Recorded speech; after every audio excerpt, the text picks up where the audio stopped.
الصلاۃ والسلام علیک یا سیدی یا رسول اللہ وعلی آلک و اصحابک یا سیدی یا حبیب اللہ۔ السلام علیکم ورحمۃ اللہ وبرکاتہ۔ وعلیکم السلام ورحمۃ اللہ وبرکاتہ۔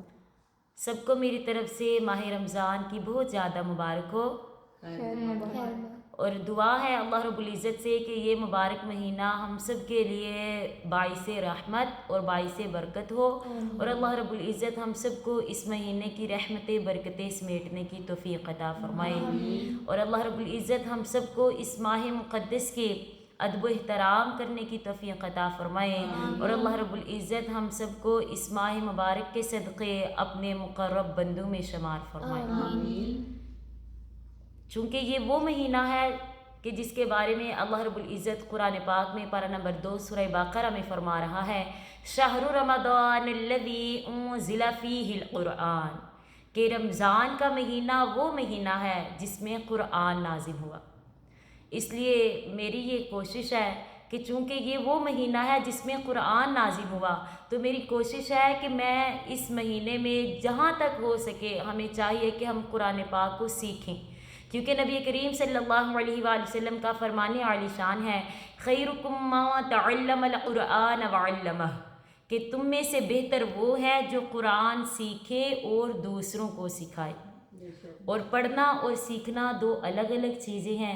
پڑھنے کا مطلب یہ کہ پڑھ کے کوئی چیز ہم لوگ بھول بھی جاتے ہیں، لیکن جو ہم چیز سیکھ جاتے ہیں، جیسا کہ ہم بچپن میں چلنا سیکھتے ہیں، جب ہم چلنا سیکھتے ہیں بوڑھے ہونے تک ہم چلنا نہیں بھولتے۔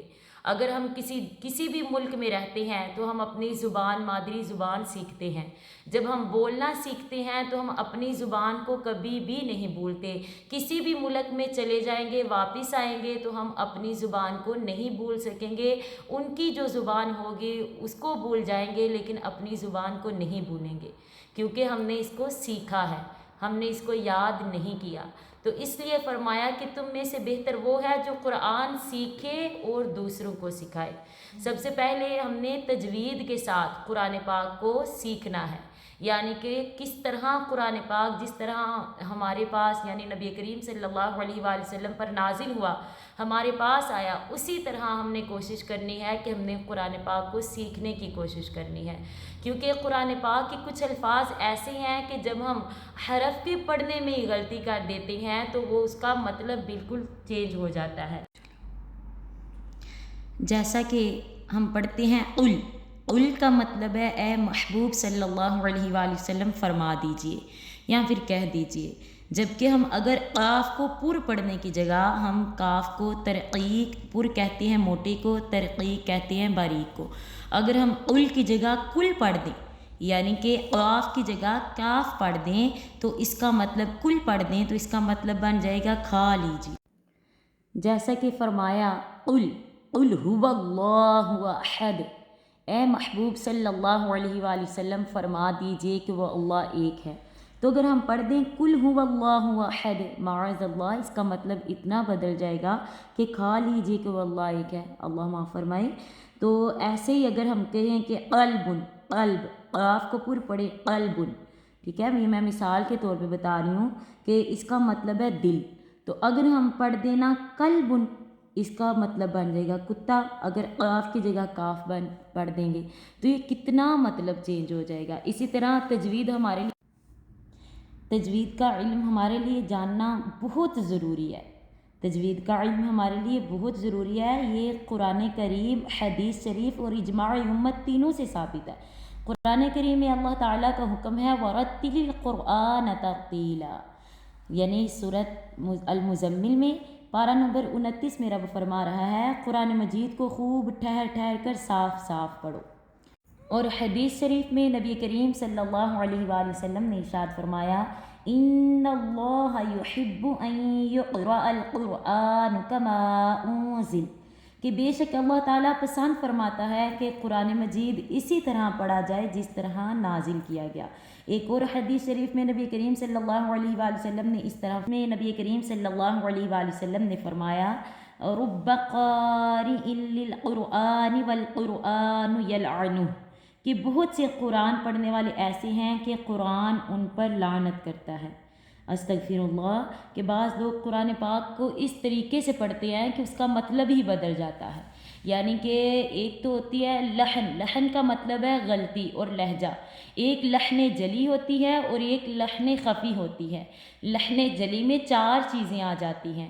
پہلی جو اس کی جو ہے نا وہ قسم ہے وہ یہ ہے کہ لفظ کو بدل دینا، یعنی کہ 1 حرف کی جگہ 1 حرف پڑھ دینا. اس کے علاوہ دوسری اس کی جو ان میں بعض صورتیں ہیں، ایک صورت اس کی یہ ہے کہ کسی حرف کو زیادہ زائد کر دینا، یعنی لمبا کر کے پڑھ دینا.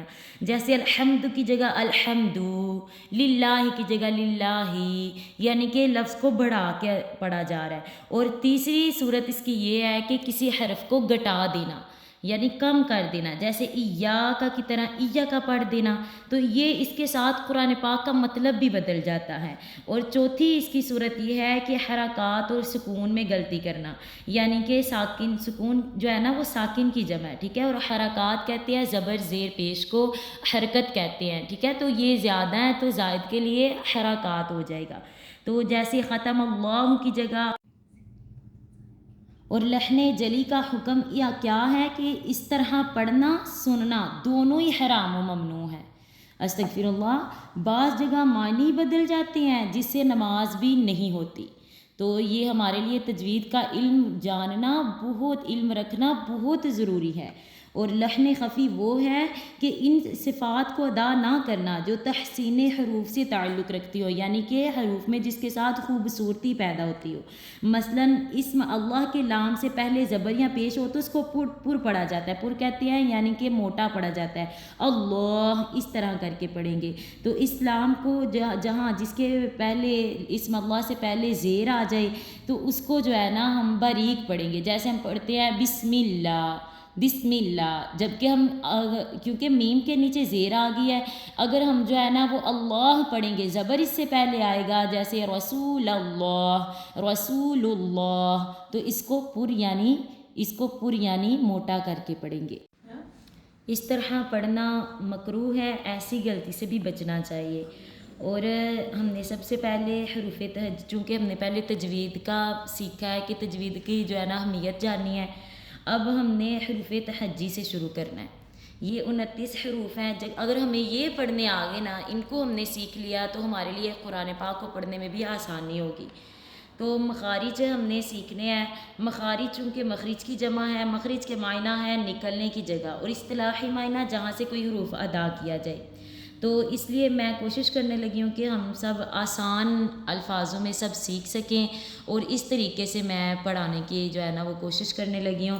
سب سے پہلے ہم الف سے شروع کریں گے. الف یہ خالی جب ہوتا ہے صرف تب الف پڑھا جاتا ہے، جبکہ اس کے اوپر زبر زیر پیش کوئی بھی حرکت آ جائے، کوئی بھی حرکات آ جائیں تو اس کو ہم حمزہ پڑھیں گے. تو ہم اس کو پڑھیں گے الف با.